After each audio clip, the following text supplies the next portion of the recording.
Good evening. How's everybody doing tonight? Great. Tell you, I am so honored to be here, and as you heard earlier, I'm Lewis Reed, President of the St. Louis Board of Aldermen. And I'm so honored to speak here in support of such a great cause. I would also like to thank each and every one of you for being here in show of support, and hopefully you've had an opportunity to talk to some of the people that are out here and get in touch with some of the resources that are available.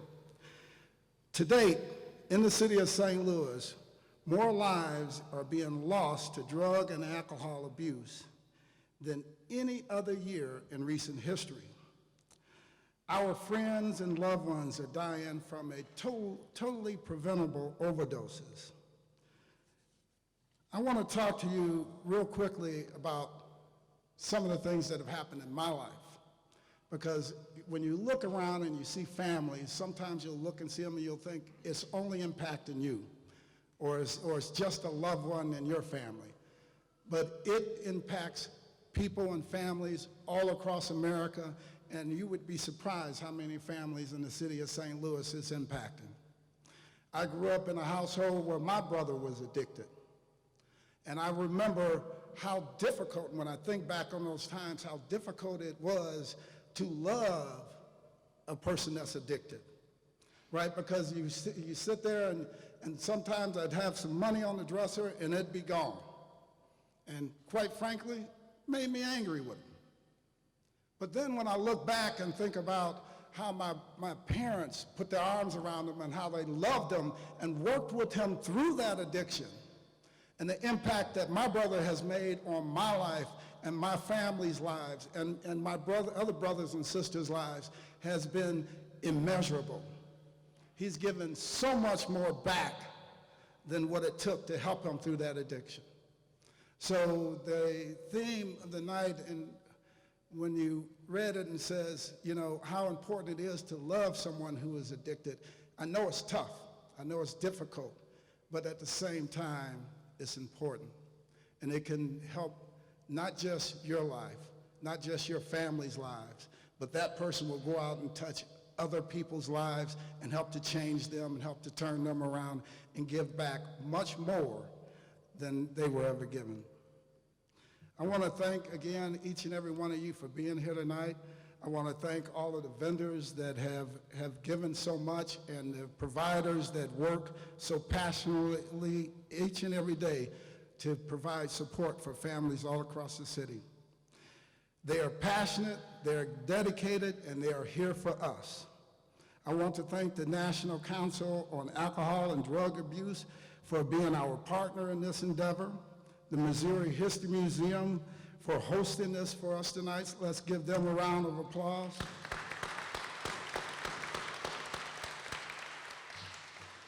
And all the dedicated resource providers like Basic and others, and some of the addiction survivors that you will hear from tonight and hear their personal stories. Also, would like to let you know, you'll see these cards going around. Fill out the information, and you know, looking at the room is highly unlikely we will get to every question. But if you put your personal information down, some contact information down on that card, we will make sure that the providers have them and that they can get that information back to you and get your questions answered. Again, thanks again to each and every one of you for what you continue to do to strengthen our community. Good evening, everybody. My name is Howard Wiseman. I'm Executive Director at NCADA. I just want to say a couple of things following President Reed's remarks. He talked about two things that we're going to talk more about this evening.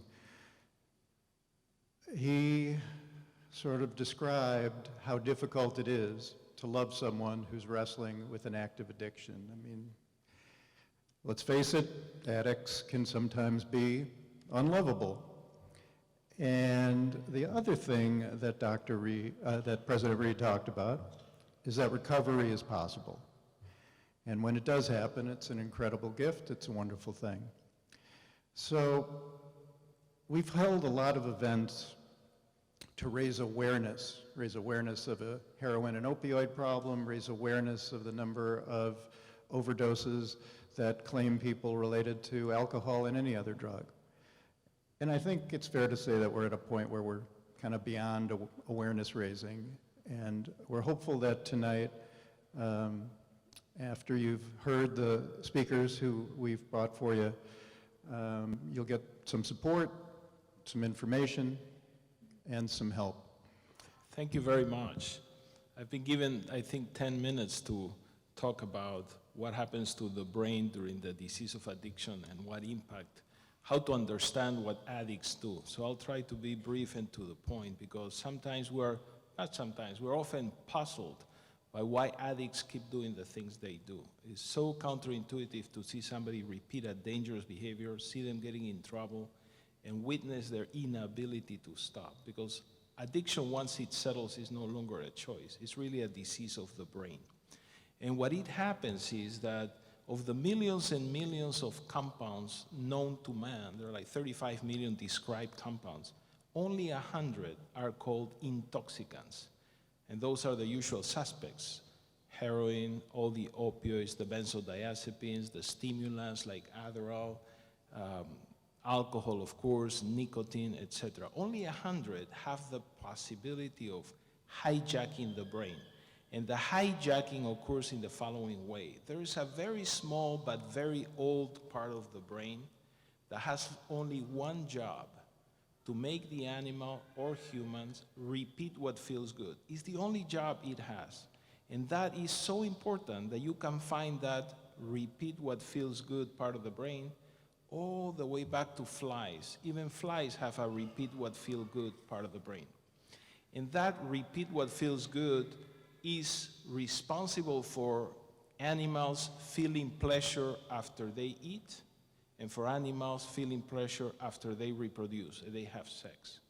You can imagine, without the overwhelming urge to eat, animals would have died. If there's a species of animals that doesn't feel the urge to eat, well, they will die. And you can imagine that without the overwhelming urge to have sex and reproduce, a species will die. It's just against the laws of nature not to desperately go for food and sex. You can imagine that for most animals, their lives is to eat and reproduce, and eat and reproduce. That clever mechanism, repeat what feels good, has always been right. Over millions and millions of years of evolution, every time an animal does something that feels good, they come out ahead, because they eat or they drink and they have sex and they reproduce. So that clever mechanism, repeat what feels good, explains the survival of the individual, the survival of the species, and evolution. Very clever and very simple. Well, these 100 intoxicants hijack that reward system, that feel-good mechanism, and gives the addict a sense of pleasure that largely outperforms what food or sex will do. That part of the brain senses the intoxicant, and over millions of years, that part of the brain has been right in repeating it and repeating it and repeating it. So when faced with this powerful feel-good substance, remember, that part of the brain is so primitive. It even exists in flies. That part of the brain has no way of knowing this stimulant is legal, this is illegal, this is gonna hurt me, this is gonna affect my wife. That's such a primitive reptile part of the brain that its job is just to do it again and do it again and do it again, because that means survival. In the process of the addicted brain succumbing to this hijacking, in the process of doing so, it makes the addicted person do whatever it takes, just like animals will do whatever it takes to eat, just like animals will do whatever it takes to reproduce. It's those urgent, vital needs. The addicted brain will do whatever it takes to repeat that fix. And when that part of the brain is so invested in the addict repeating what feels good, it will provide every tool imaginable. One of the tools that reward system feel good provides is it makes the addict think they don't have a problem. Because if the addict were to say, oh my gosh, what am I doing? That will go against the rules of nature. Remember, feel good means food, sex, survival. So that brain is so invested in repeating what feels good that blinds the addict and gives the addict this sense of control. No, I can handle it. I don't have a problem. Because can you imagine an animal that suddenly has a frontal lobe, a developed part of the brain saying, listen, it's very bad for you to eat, it's very bad for you to have sex? That is so unimaginable as having an addicted brain tell the addict it's very bad for you to use. In the process of the addicted brain doing whatever it takes, the addict will lie, will cheat, will deceive, will manipulate, will do anything, just like animals will do anything for food, just like animals will do anything to mate. So understanding addiction as a disease of the brain helps us understand, well, lying, cheating, manipulating, deceiving, those are symptoms of a disease. Just like somebody who has a heart attack has chest pain, somebody with addiction lies. Just like somebody who has pneumonia coughs, someone with addiction steals and manipulates and deceives. The brain is at its best when trying to procure food and sex for the individual. And the addicted brain is at its best when it's trying to procure the next fix. I always tell my patients, the most elaborate and the most efficient piece of equipment is not the brain, it's the addicted brain. Because the addicted brain will go to unimaginable extremes that people as non-addicts can't even understand what the addict is doing to get the next fix. They become so resourceful. It's a testimony to nature that that mechanism exists. They become so resourceful because for the addicted brain, the fix equals survival. Now, that's the first part. We have to understand addiction as a disease. If we're going to love someone in our lives who suffer from addiction, it's a much healthier approach to say, well, they have a disease of the brain. And it's a much healthier approach to say, these things that they do, lying, cheating, manipulating, deceiving, those are symptoms of the disease. There's no point in getting upset at somebody who has symptoms of a disease. With the same token, the addicted brain is so resourceful that the moment the addicted brain senses that you're going to give them a pass because they have a disease, seize the opportunity and get a way of using. So it's so important to use this information cautiously. Just because somebody has a disease doesn't mean, well, they get a pass. Many diseases that we know respond to behavioral intervention, they respond to consequences, and addiction is no different. So it's very important as we put our arms around the idea that we're dealing with ill people and not with bad people. When we have full understanding that what we're seeing are symptoms of a brain disease and not just bad people doing bad things, it's very important to use this information wisely, learn as much as we can about the disease, and be very mindful that because we may try to help someone with a disease, that disease will manipulate the help. Because again, for that brain, blinded by the disease, the only thing that matters is the next fix. It's not the well-being of their loved ones, it's not the well-being of the community. The only thing that matters is the next fix.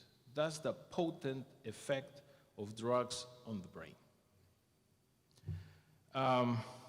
The more we learn, the more we know, the more we educate ourselves, the stronger we get in dealing with this. As Howard said earlier, recovery is possible, treatment works. But now, since the addicted brain is so invested in the next fix, how will that addicted brain respond to the idea, hey, go to treatment? Well, of course, it's the most counterintuitive thing. It's like trying to send a young man or a young woman, listen, go to treatment so you don't have sexual urges, or go to treatment so you stop eating. That's how the addicted brain interprets it. And the addicted brain will protect the option of using, and the addicted brain will protect the possibility of, well, I can always resort to the drug, and will say and rationalize and it will present airtight plans why going to treatment is not a good idea and they don't need it or it's going to fail or it's a waste of time. It's the resources that the brain incorporates, the resources that the brain brings on board for the addict to get that next fix. Well, I tried to stick to the 10 minutes, so I'll now pass on to Rashid Mohammed. Thank you.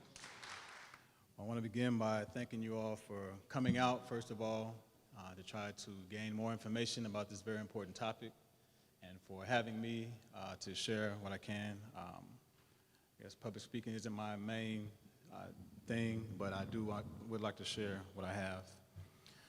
We likely don't need stats to help us to understand how serious of a problem heroin is these days in our country. But I would like to share a few just to help to bring things into perspective on our discussion tonight. The Center for Behavioral Health Statistics and Quality, they put out a report in April of 2015. And they put this report in SAMHSA. This is one of the leading entities when it comes to substance abuse in America. And in the report, they found that the past year initiation of heroin among individuals aged 12 and older by age group between the years of 2002 and 2013. Well, in 2002, there were 117,000 total individuals that had been reported as having mentioned that they had begun using heroin the past year. This is 2002. In 2013, that number jumped to 169,000. So 117 to 169. That was a 30% increase. When it came to the past year heroin use among individuals in that same age group, 12 and older, 2002 to 2013, in 2002, the total that they had was 404,000. In 2013, it was 681,000, a 41% increase. In past year heroin dependence or abuse among individuals in the same age group, in the same years, 02 to 13, the total dependence and abuse was 214,000 total in 2002. In 2013, it was 517,000 total. That's a 59% increase. And they mentioned that amongst that 517,000, the people with a heroin use disorder, that 434,000 were classified with having dependence. Now, for those in the field, they'll understand that there's a certain thing of people who abuse the drug and those who are dependent, have a dependency in their addiction. 434,000 out of 517 is an 84% number. So 84% of the people who are abusers of heroin have a dependency on it. This is in stark contrast to those who use other drugs like marijuana, alcohol, and other drugs like that, where the amount of dependency, the percentage was like 67 and 46%. They also mentioned that there's a jump in the amount of heroin overdose deaths that took place between 2002 and 2013. And they mentioned that the increase of deaths on heroin was an increase of 286% between 2002 and 2013. And they mentioned that more than 8,200 people died of heroin-related overdose in 2013 alone. This is the study that was reported in 2015. My, I guess, objective here, when I was asked to speak, was to talk about family issues and dynamics, multi-generational aspects as related to addiction, the role of trauma, and issues of codependency. I want to start by just kind of mentioning something that occurred to me as I was putting together my presentation. And I was thinking back to when I was young, and I grew up in Chicago, actually. I've been in here in Missouri only a few years, so I still feel fairly new here. But I grew up on the west side of Chicago. And I remember when we were young, my brother and I, it was my brother, myself, and two sisters. And we were probably in junior high level, or maybe I was a freshman in high school. And I remember there's a girl in our neighborhood, probably junior high, maybe 7th grade. And I remember that she was picked on a lot. Like, people really used to taunt her, tease her, talk about her, and treat her bad. She was a little bit older, and the boys who did that were a little bit older. Mostly it was boys doing it. And bullying, you know, it wasn't dealt with back then the way it's dealt with now. Now there's a lot of things put in place to try to deal with bullying. It was very common back then. And one of the things that was known about the girl was that her mother was an addict. And this was known from everybody in the neighborhood on the west side, in my little area. And not only was it known that she was an addict and that she was on heroin, but it was also known that she was a prostitute. And not only was it known that she was a prostitute, but also some of those older boys, because a lot of them were drug dealers, they had money, they had status, so-called status. A number of them had been with her mother. So if you can imagine young boys, teenagers, having had their way with their peer, this girl, her mother. So if you can think about the trauma that she had to experience, now that I'm older, now that I've done the studies that I've done, I can think back and realize, wow, what she must have been going through when she was treated the way she was, all the different aspects of trauma that she went through. I can only imagine what that had done to her self-esteem. I have no contact with her now. I can only imagine whether or not she had fallen into some kind of drug abuse herself, maybe some other kinds of abuse. Sexual abuse was rampant.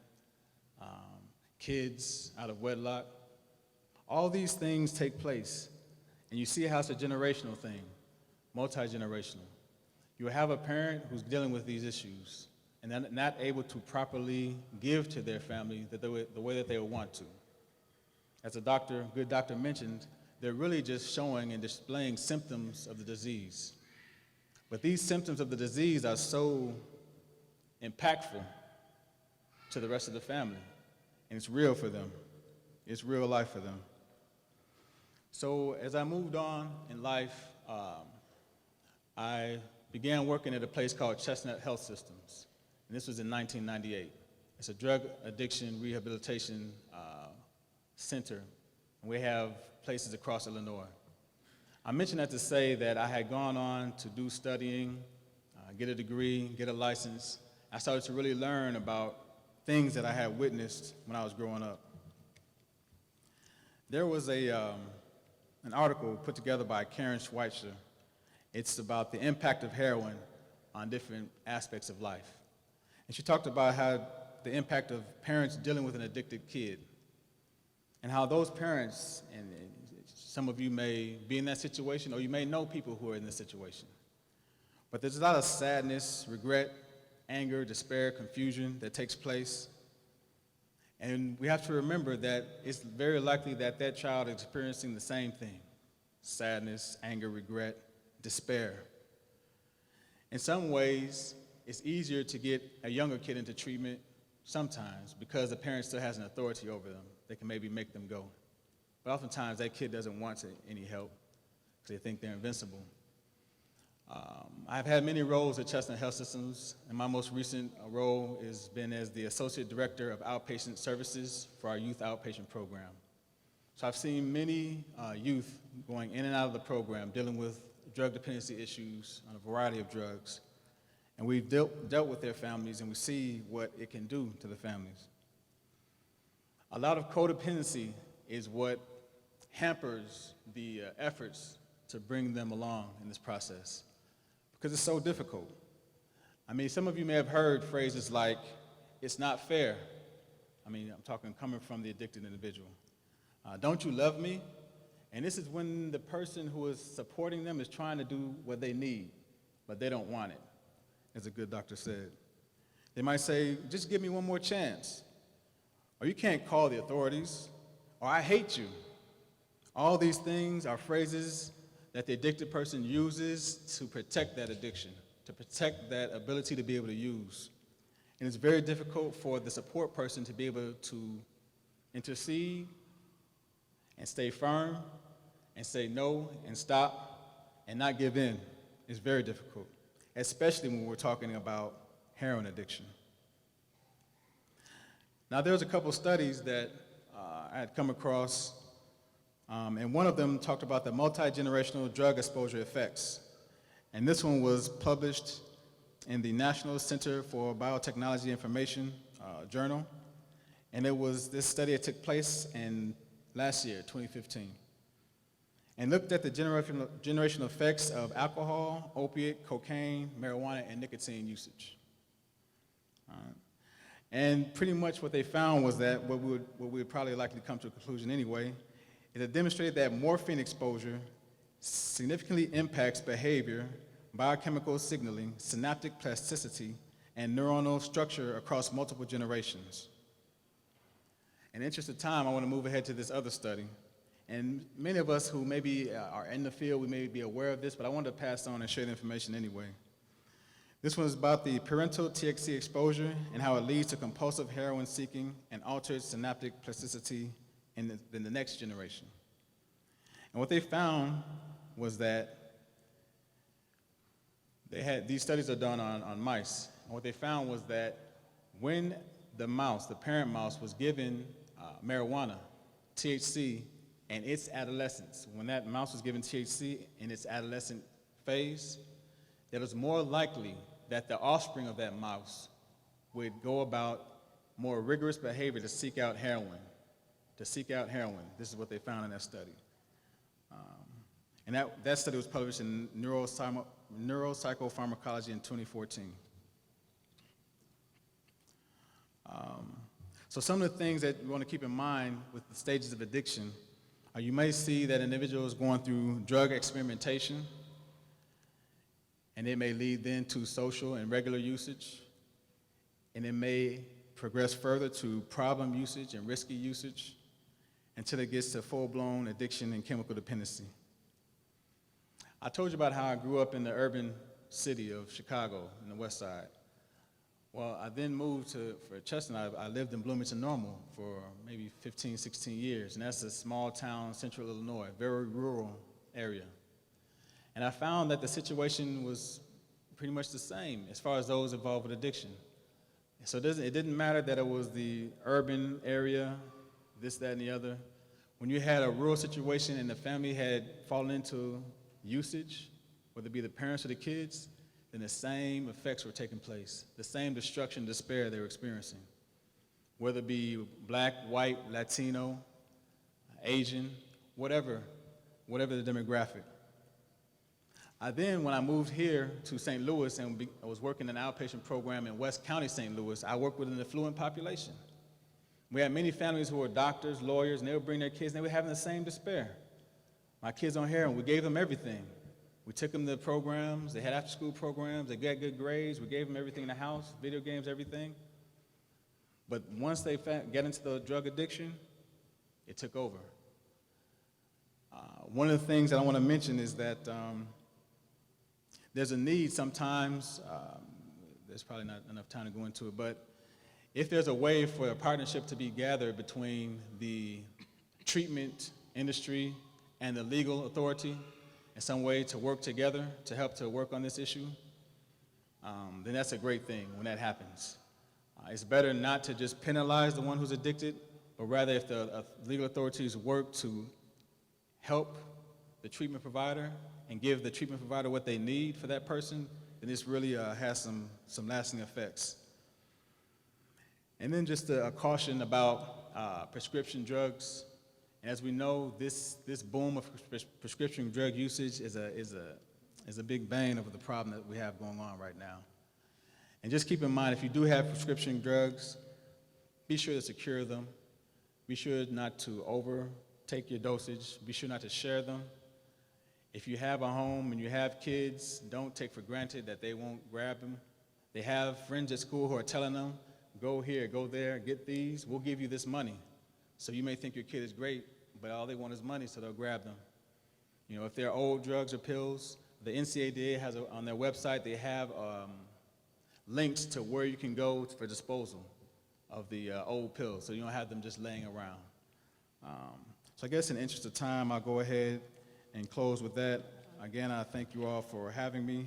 And we have Laurent Javois from the Missouri Department of Mental Health here to talk about the traversing the system and how one can find help.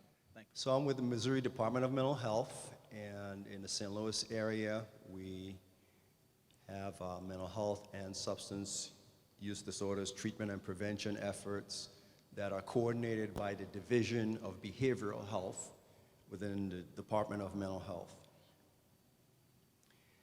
So how do we support substance use disorders treatment and prevention? On an annual basis, the Department of Mental Health receives an appropriation from the Missouri General Assembly, and those funds are used to contract with a cadre of providers in this area of the state. In I have a handout that will be made available to anyone who wants it. It lists all the various providers that are supported financially by the Department of Mental Health. And there's the name of the organization, phone number, and also it will tell you what types of services are offered there. So for those of you who are interested, this is something that is available. I do want you to know that one of the areas that is sometimes controversial is the use of medication in treating substance use disorders. Medication-assisted treatment, we call it. So I'm gonna spend a moment talking about that just so we have a clear understanding of what it is and how it's done. Medication-assisted treatment consists of two things. Obviously, medication, as is implied, but what most people do not understand is that it's not just handing out medication to someone. In fact, people are required, anyone who's receiving that treatment is required to receive counseling and other behavioral treatments as well. So you don't show up, get your medication, and go home. You're required to participate in other aspects of treatment as well. A common misconception is that MAT is simply a substitute. In MAT, we're simply substituting one drug for another. In fact, the medications used in MAT relieve withdrawal symptoms and psychological cravings. You heard the doctor talk about how powerful those are. The purpose of the medications that are used in MAT is to do exactly that, to ease the withdrawal symptoms and to reduce the psychological cravings. And is it safe? Well, research has shown that when provided at the proper dose, medications used in MAT have no adverse effects on a person's mental capability, physical functioning, or employability. In other words, the use of MAT makes it possible for individuals who are addicted to hold down a job and to function. So I know sometimes there's misinformation in the community about medication-assisted treatment, so I wanted to spend a few moments talking about that.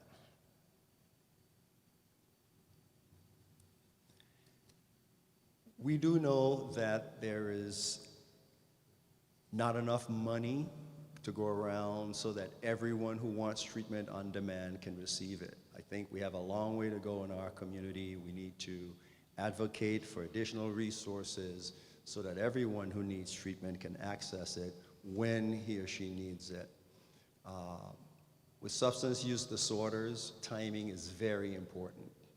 When a person is ready and willing to accept treatment, we need to do everything we can to make it available at that moment. Because if we don't, it could be a long time before the person is ready again to commit to treatment. I'm a huge proponent of spending resources on prevention, and I'm going to utilize some data from the Substance Abuse and Mental Health Services Administration. It's Missouri-specific data, and it compares Missouri to the rest of the nation. And it's a little bit dated, but I think you'll get the point. So this first slide that I'm looking at deals with substance use and illicit drug use in particular. And about 37,000 adolescents aged 12 to 17, which is about 7.9% of all adolescents per year in 2013 and 2014, this is in Missouri, reported using illicit drugs within the month prior to being surveyed. This is a telephone survey that's done annually, and they usually report it for 2 years at a time, so 2010 to 2011 and 2013 to 2014. So what happened? In 2010, The percentage was 9.2% in Missouri, and then by 2013, it had gone down slightly to 7.9%. Again, youth substance use, binge alcohol use. In Missouri, about 103,000 individuals aged 12 to 20, about 14.6% of all individuals in this age group per year in 2013 and 2014 reported binge alcohol use within the month prior to being surveyed. This compares with about 14% nationwide. Youth substance use, initiation, and risk perception. Among adolescents aged 12 to 17 in Missouri from 2010 to 2014, an annual average of 10.5% initiated alcohol use. And again in Missouri, about 4 in 10 adolescents aged 12 to 17 in 2013 and 2014 perceived no great risk from smoking 1 or more packs of cigarettes a day, and the percentage was higher than the national figure. And I have several more pieces of data that I could share with you, but what's the point here? The point is simply that, yes, we need to invest more resources in treatment, and we need to do it now. But I don't want us to forget about prevention. Our best hope, quite frankly, lies in investing in preventing people from starting down that path in the first place. So as you advocate for resources, I strongly recommend that you do both. Yes, we need treatment, but we must address the problem, particularly with our youth. If they continue on this track, we're going to have the same problem, or one that's far worse, 5 and 10 years from now. We must find ways to effectively intervene at very early ages and prevent the scourge from taking over our community. Thank you. Good evening, everybody. I'm Joe Brennan. I am an alcoholic. I say that kind of naturally. I didn't mean to do that. You know, we've heard a lot of good stuff here tonight. I don't have anything to add to that. I think we've heard just about everything we need to hear. What I'm going to do is share a couple of stories in my life about how it affects me, and it's going to probably, hopefully, sum it up from what you guys heard already tonight. Back in 1986, I'm a union laborer. I dig ditches for a living. This is way out of my zone to be up here. I get asked to do this for some crazy reason, and I've been taught not to say no, so that's why I'm here. I'm not special. I'm sober, and I probably got a little bit of story behind this that might help somebody out. I was dating a lady. We were living in a condominium. We've been doing this for a couple of years. The patterns that we established as a couple has been already laid down. I was an active alcoholic at that stage in my life. She pretty knew that I was going to come home drunk every night. Friday night was her favorite night for me to come home. After that, she got the paycheck or what was left, and it was okay.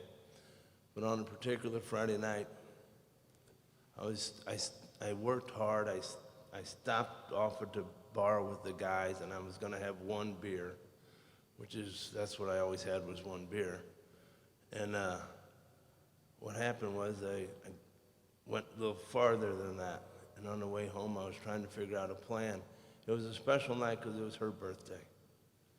I was already late. I was already drunk. And I'm getting in trouble when I get home. I saw one of the jewelry stores on the way home, and I had a really, really good idea. And I pulled in. And then when I got home, the fight started. And I was losing. And I reached deep down in my pocket to pull out my greatest weapon, and it was a receipt for a ring. I couldn't get the ring because I already spent some of my money. And I wadded up the receipt and I threw it at her. And I asked her if she'd marry me.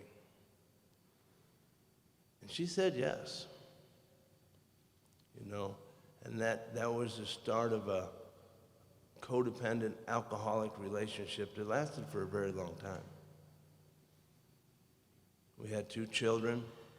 We had a lot of good times. We had a lot of bad times in there. We had a lot of times where we didn't grow, we just survived. We kind of slowly grew apart as a couple, and through all the twists and turns and the basic survival that we tried to do, we didn't grow as a couple. We didn't mature. We didn't, I guess, live like normal people would do. It went on for a very long time. It had no direct result on I got 2 children. One happens to be an addict. The other's typically normal in all sense of the word. But years later, on January 1st of, I believe, 2010, 3 young men brought my then 16-year-old daughter home from a party. Everything that we could tell, she was dead. She was laid out on the floor in her living room. She had no pulse. She was turning blue. She was unresponsive. Her eyes were rolled back in her head. And the 911 call said just that: we think she's dead. She survived. She was hit with Narcan 3 times, once in the bed, once in the living room, once in the ambulance, and once at Cardinal Glennon. Saved her life. Today, she celebrates over 4 years of recovery. You know, my behavior in her early childhood, I'm sure, contributed to her addiction. My inability to be the father I should have been, I'm sure, contributed to her addiction. Whether it made her an addict or not, I don't know. You know, prevention is the key. She had to pick it up somewhere. She had to pick it up to get it in her body to make the magic work. You know, I've gone through all the things that most parents can go through: the pain, the wonder, the worry, the money. Parents of addicts don't have much money, or they're losing it a lot of times. And all the heartache that comes with your most prized possession, and you're losing them, and you can't fix them. No matter how hard you try, no matter how loud you yell, no matter how much you kick and scream, it just doesn't work. I found in my recovery, everything that was said up here tonight is true. These guys nailed it. My brain, good Lord. If you could all just reach inside, look in my brain. I deal with it every day. But I've learned how to deal with it. My environment, my father was an alcoholic, his father was an alcoholic. As a young boy, I'd see my dad with a can in his hand and a smile on his face. And at them other moments when he was throwing a mattress out the window or doing something other somewhat crazy stuff, he had no can in his hand. You know, I don't know if that made me an alcoholic or not, but who doesn't want to have a smile on their face as a kid? You know, when I picked up that first drink, when I smoked that first joint, when I did my first drug, the magic for me happened. My insecurities went away. My self-worth increased. I had arrived. I was okay with who I was. And that's what basically I was fighting with my whole life, from a little kid. So when we come here to something like this, and to see this room full is amazing. I've done this a lot, and most of the time there's plenty of seats to sit in. The best advice I can give any parent is to be informed, well informed. The best advice I can give to any addict is to seek help. Please seek help. The window for an addict that wants help closes very, very rapidly. And if they can't get that help, they might not ever come back. The people out there in the recovery community are there to help. some of the most amazing people I know, and some are here tonight. You know, the ability to overcome some crazy obstacles that can be done. Every parent in this room needs to know that they don't have to lose their kid to drugs and alcohol. We don't have to lose another kid to heroin. It's preventable. It's treatable and it's curable. Don't do it. Get help. And don't pick up again. You'll be fine. Everybody in this room can touch somebody's life in this whole deal. I've been doing this for a long time. The NCADA has been at this battle forever. I don't know how they keep it up. I want to thank Howard, Dan, for all the help they've given me. Immense help. And helping other people. Because standing here as an addict and a drunk, the only cure that I know of for me, the best thing that I can do is to help another person. Thank you. I'd like to once again thank Lewis Reed's office, especially Michael Powers, member of Lewis Reed's staff. We've heard from a number of different speakers today, and we've heard everything from sort of cold, hard statistics to warm, personal stories. There's time for questions. The question that was asked is a question that doesn't have an answer. It doesn't have a good answer. Laurent and the Missouri Department of Mental Health, Division of Behavioral Health, provides grant money to a number of facilities around the region that provide no-cost and low-cost treatment. But the waits are intolerable. As you've heard a couple of times, the window of opportunity to get help is small, it's short. When an addict is ready for help, they're ready that day. They're ready that hour. They're not going to be ready in 6 hours when they start to get sick. So what do you do if you don't have money and you don't have resources? What you are met with time after time is a long waiting list.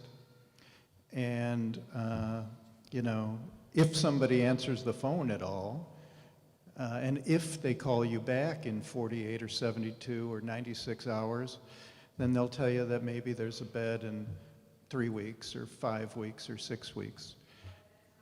I don't know if anybody's said it out loud yet, but while there is treatment available, I think every member of this panel would agree that there's not nearly enough. And I think that to the extent that any of us up here or any of you in the audience or any organization like Roberts, Missouri, oh, I can never get the acronym right. The Missouri Network for Opiate Reform and Recovery, to the extent that they advocate, and they advocate all the time as hard as they can, that's one of the primary things they're advocating for is more and better treatment. So while I've been sitting here, I've gotten 2 notifiers of people reaching out asking for help. And the Department of Mental Health, so there's 6 organizations that get money from the state, right? 6? It's divided up evenly, so everybody gets, it's the same piece of the pie. They don't have it. I had 4 people today that I had to tell to call to get on the list. And the list is 8 to 12 weeks long. You know what I'm talking about, right? What do? We have to just put them in contact with other recovering addicts right now. I don't have an answer. Howard's right, I don't have an answer. Put them in contact with other recovering addicts right now, and we'll try to keep them alive. What can we do as a community? You need to go to Jefferson City with us. We have to start changing laws. Chad and I are just a couple of recovering addicts. We've managed to pass laws in the city and the state. And it wasn't Chad and I, it was because the community came together with us. St. Louis City, call 911, don't run, right? We now have that here. You can report an overdose and not be charged with a crime. PDMP is now in the city and the county. The county is about to, I just sent the bill over to the county for them to pass it there for 9/11 Good Sam. All we need is, we need you guys. We need this community right here. If you need more information, see me, see Howard, see Brandon, see any one of us. We need the community. We have to go to Jefferson City to get more money. And this is going to be a question that's come from the audience, and it's going to be to you, Laurent. Please speak about dual diagnoses, substance misuse and mental illness. Got that question a couple times here. Can you give us a little bit of an understanding of that relationship? Sure. So dual diagnosis or co-occurring mental illness and substance use disorders is something that we've known about for a number of years. As many times individuals who have one or the other issue will show up in the system and only seek treatment maybe for their mental illness or occasionally for substance use disorder. But over a period of time that they're in treatment, we eventually realize that this is someone who has a co-occurring disorder. The treatment for co-occurring disorders is well established. There's lots of evidence that the treatment works. You have to have a provider who is able to deliver the appropriate intervention. And if you find someone who knows, and many of our providers, by the way, the ones that we support, are able to treat dual diagnosis. And so it is not something that's too challenging. It's a matter of getting into treatment as soon as possible and having a provider who knows how to treat both disorders. Hi, I'm Felisa. I don't know how to begin to become an advocate to protect grandchildren of our addicted adult children. I actually had my addicted daughter go with my husband and myself to the circuit courts to request protection against her until she could get treatment. I have an autistic grandchildren who is my absolute life. He's already got some strikes against him, and living with an addicted parent with his struggles is incomprehensible and heartbreaking. And the judge did not give us custody of the child. And she was right there saying, you know, help us. My mother and father need to get custody of this child until I can get my life straightened out. And I do not know what I can do to help get these laws changed. Is it just St. Louis, or is it the state? I'm not sure where to go, because I am ready to help in any way that I can, not just my daughter, but the generation coming up, you know, behind her, my grandson. And I don't know what to do or where to go, there's a lot of things we're working on. And of course, my daughter's sobriety is one of the most important things in my life, to support her and to help her struggle with this disease.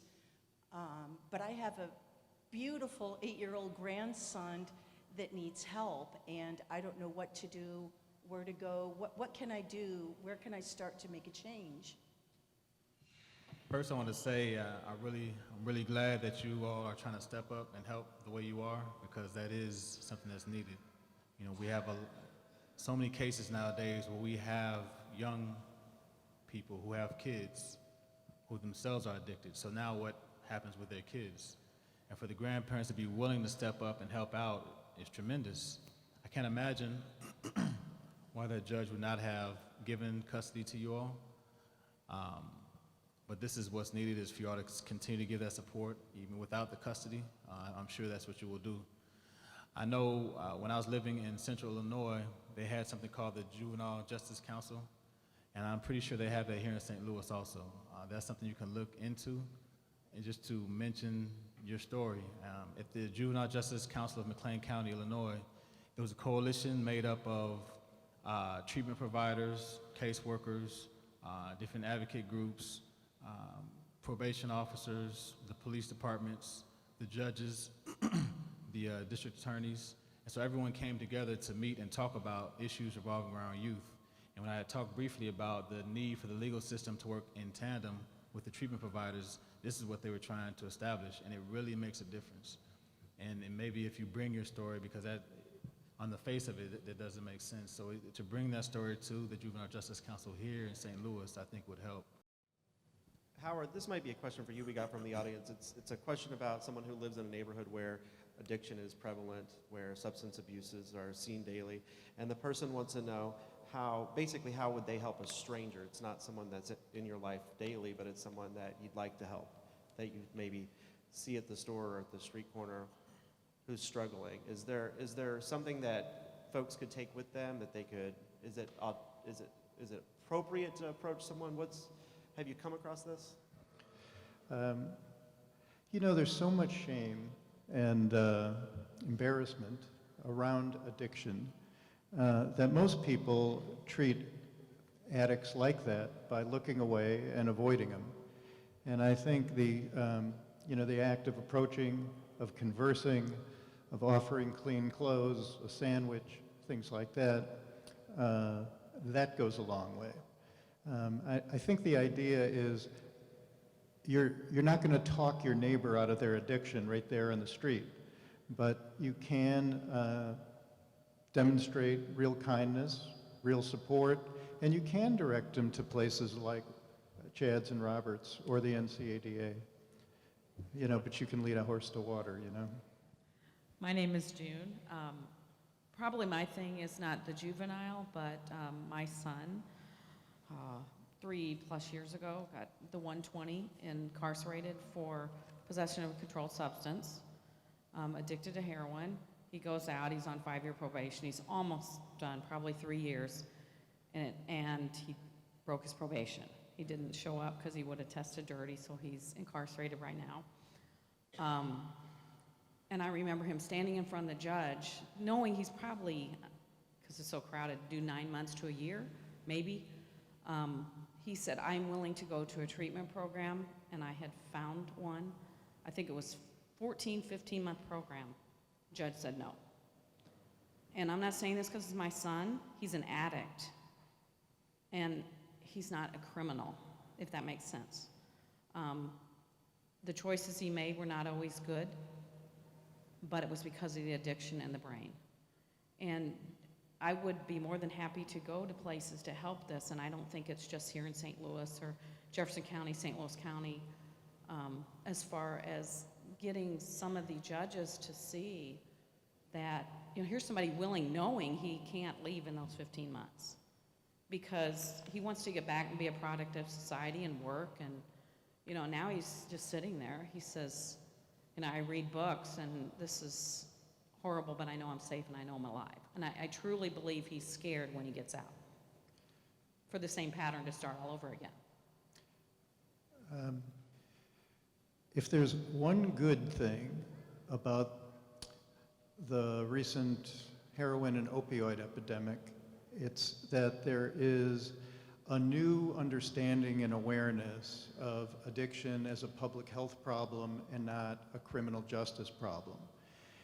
And the tide is turning. The judge that your son had the misfortune to stand in front of is on the wrong side of history and is behind the times. All I can tell you is more and more treatment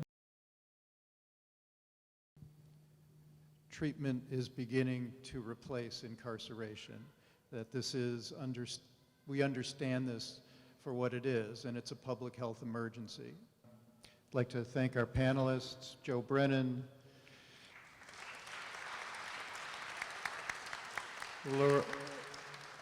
Laurent Javois, who apparently has been reading my diary because prevention is really the way forward. It's something that we have to spend money on. Rashid Mohammed from Chestnut, and Dr. Luis Jufra, of course, President of the Board of Aldermen, Louis Reed.